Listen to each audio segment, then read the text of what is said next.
എന്നാണ് വായനാദിനം ആചരിക്കുന്നത്? ജൂൺ 19. ആരുടെ ഓർമ്മയ്ക്കായാണ് ജൂൺ 19 വായനാദിനമായി ആചരിക്കുന്നത്? P.N. പണിക്കർ. ജൂൺ 19 വായനാ ദിനമായി ആചരിക്കാൻ തുടങ്ങിയത് ഏതു വർഷം മുതലാണ്? 1996 മുതൽ. ആരുടെ ചരമദിനമാണ് വായനാദിനമായി ആചരിക്കുന്നത്? P.N. പണിക്കർ. P.N. പണിക്കരുടെ മുഴുവൻ പേര് എന്താണ്? പുതുവായിൽ നാരായണ പണിക്കർ. P.N. പണിക്കർ ജനിച്ചത് എവിടെയാണ്? നീലംപേരൂർ, ആലപ്പുഴ. P.N. പണിക്കരുടെ ചിത്രം ആലേഖനം ചെയ്ത സ്റ്റാമ്പ് പുറത്തിറക്കിയത് ഏതു വർഷം? 2004 ജൂൺ 19. എഴുത്തച്ഛൻ സ്മാരകം എവിടെയാണ് സ്ഥിതി ചെയ്യുന്നത്? തിരൂർ തുഞ്ചൻപറമ്പ്, മലപ്പുറം. കേരള വിദ്യാഭ്യാസ വകുപ്പ് വായനാവാരമായി ആചരിക്കുന്നത് ജൂൺ 19 മുതൽ ഏത് ദിവസം വരെയാണ്? ജൂൺ 25 വരെ. അൽ അമീൻ പത്രത്തിന്റെ പത്രാധിപർ ആരായിരുന്നു? മുഹമ്മദ് അബ്ദുറഹ്മാൻ സാഹിബ്. കേരള സാഹിത്യ അക്കാദമിയുടെ മുഖപത്രം? സാഹിത്യലോകം. 2021 എഴുത്തച്ഛൻ പുരസ്കാരം ലഭിച്ച സാഹിത്യകാരി? പി. വത്സല.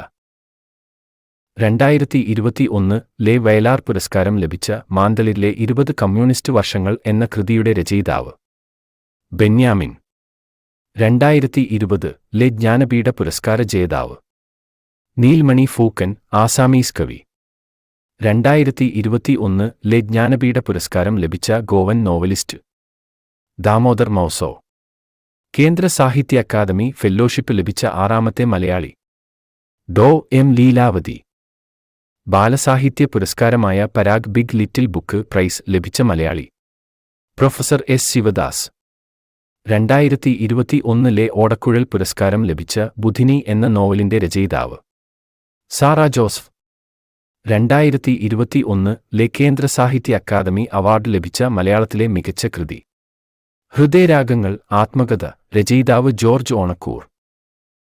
2021 കേന്ദ്ര സാഹിത്യ അക്കാദമി അവാർഡ് ലഭിച്ച ബാലസാഹിത്യകൃതിയായ അവർ മൂവരും ഒരു മഴവില്ലും എന്ന കൃതിയുടെ രചയിതാവ്? രഘുനാഥ് പാലേരി. 2021 സരസ്വതി സമ്മാനം ലഭിച്ച ഹിന്ദി കവി? ഡോ. രാംദരശ് മിശ്ര. 2021 സാഹിത്യത്തിനുള്ള നോബൽ പുരസ്കാരം ലഭിച്ച ടാൻസാനിയൻ സാഹിത്യകാരൻ? അബ്ദുൽ റസാഖ് ഗൂർണ. P.N. പണിക്കർ നയിച്ച ഗ്രന്ഥശാല സംഘത്തിന് ലഭിച്ച യുനെസ്കോ അവാർഡ് ഏത്? ക്രൂപ്സ്കായ് അവാർഡ്. വെളിച്ചം ദുഃഖമാണുണ്ണി തമസല്ലോ സുഖപ്രദം. ആരുടെ വരികൾ?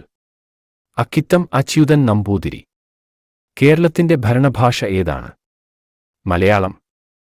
ലോകത്തിലെ പ്രാചീന സാഹിത്യം എന്നറിയപ്പെടുന്നത്? ഗ്രീക്ക് സാഹിത്യം. കേരള ഗ്രന്ഥശാല സംഘത്തിന്റെ മുഖപത്രം ഏതാണ്? ഗ്രന്ഥാലോകം. മലയാളത്തിലെ ആദ്യ സന്ദേശകാവ്യം ഏതാണ്? ഉണ്ണുനീലി സന്ദേശം. ഇന്ത്യ എന്റെ രാജ്യം, എന്റെ സ്വന്ത രാജ്യം എന്ന് തുടങ്ങുന്ന കവിത രചിച്ചതാര്? ചെമ്മനം ചാക്കോ. നീർമാതളം പൂത്തകാലം എന്ന കൃതി എഴുതിയത്? മാധവിക്കുട്ടി.